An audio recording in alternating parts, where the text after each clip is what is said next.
Good morning, guys. It's Monday morning. You know what that means.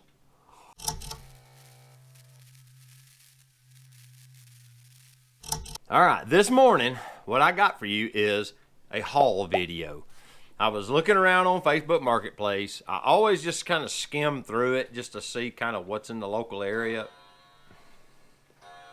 And I'm all the time looking for vintage lenses or vintage cameras, because a lot of times you can buy a camera and it'll come with a cool lens, and I'll buy the camera for the lens a lot of times, and you can get them for a lot less money than you really think, especially old film cameras. People will basically, they'll sell them for little or nothing just to get something out of them. That rather than throw them away, they'll throw them on Facebook Marketplace, and I'm the guy that's looking for them. Well, I found some Nikon lenses finally the other day, and it's all pre-AI, but I scored, as far as I'm concerned. I didn't really pay like dirt cheap prices, but I didn't pay top dollar either. It was pretty good pricing. I felt good about it. But I got a original Nikon matte camera. This is a 1975 model. And the reason I know that, I didn't look up the serial number of the camera, but I did look up the serial number of all the lenses, and they all date to 1975. And he said that he bought it all as a set, as a large kit. Whoa, I'm missing a piece. Hold on. There, yeah, I got this too. Okay. Hold on.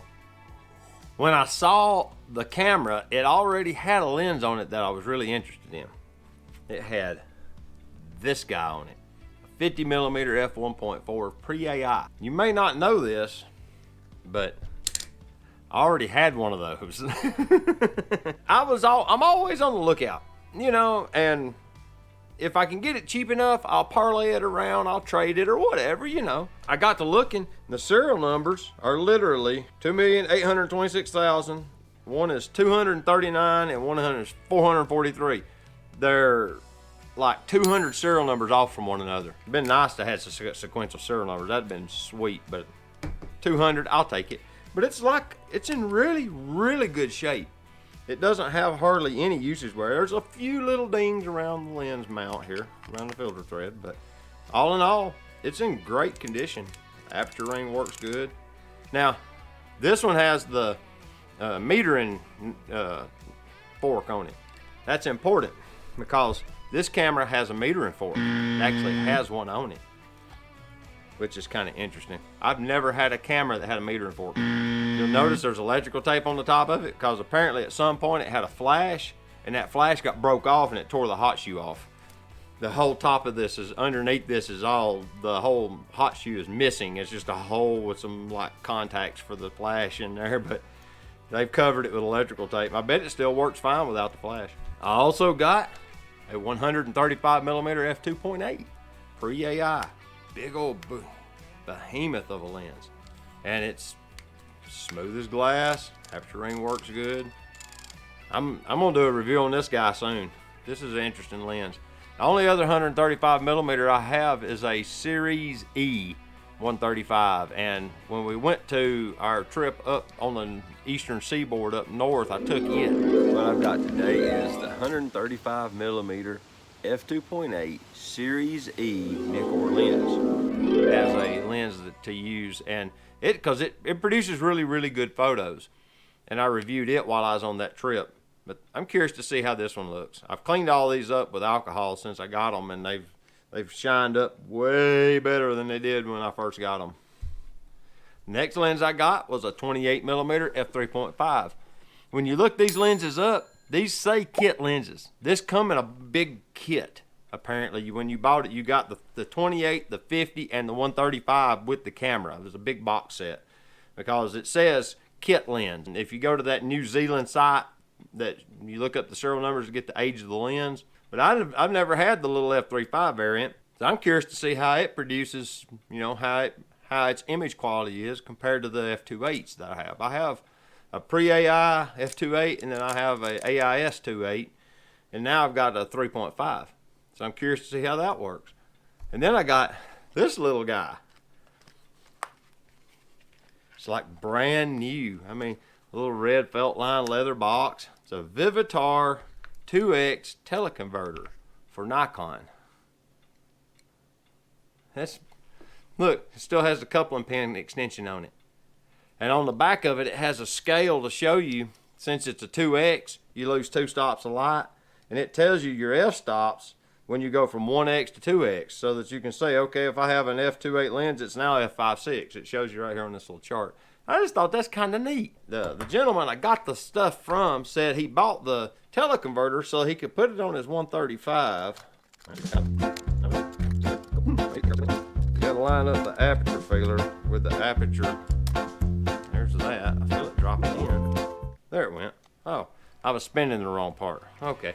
And now it's a 270 millimeter f5.6. Yeah, see how it works now? It's kind of neat. But I thought that was a kind of an interesting find, was to find that 2X teleconverter in brand new condition. It looks like it might have been mounted once. But yeah, I got all of this for a fair amount of money. You know, like I said, it wasn't high, it wasn't low. But I'm going to go through the lenses and see how they all produce, and I'll probably put that camera body on eBay. The shutter works fine. I put a body cap on it just so it wouldn't get trash in it. You have the little lever that moves the mirror up out of the way, and then if you take this out, it works fine. This would probably be a good street photography camera if somebody that wants to shoot film, because even like the timer mode works perfectly. I mean, everything on it except the hot shoe seems to work fine. And there it went. I can't find anything wrong with this. The aperture stop down button, you can see the levers right here working. So yeah, if any of y'all know of anybody that's looking for a Nikon matte film camera, let me know. Drop it in the comments, because I'm not going to hang on to this. It's interesting, but I'd rather somebody use it, that if they're going to shoot film and they want a Nikon body, I'm open to offers. Make me a reasonable offer on it. I just wanted to share with you guys what I had come up with. So basically, I've got reviews to do with this stuff. I'm going to do the 28-35, and I'm going to do the 135, and then I'm also going to do the little Vivitar teleconverter on the 135, just as he had it set up, and just kind of see what you get when you drop this guy on this 135 2.8. But yeah, I just wanted to share what I found with you guys. Let you see what you can find if you just keep your eyes peeled and your ear to the rail. And like I said in the stream last Thursday, this week's challenge is your widest lens and make an interesting photo with it. This week, my widest lens is a 20 millimeter on full frame. You know, I have 16 mil on DX, but that works out to be a narrower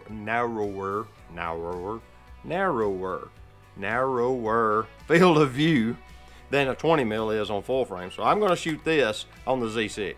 That's my plan, and get something interesting with it. I kind of like working wide angle. It gives you an interesting perspective. You have to get really close, but it does produce interesting results. So yeah, get your wide angle lens out and go make something fun with it. So that's everything for this Monday morning edition of Cameras and Coffee. And until next time, get your camera out and go take a picture with it. All right, we'll see you later. Bye-bye.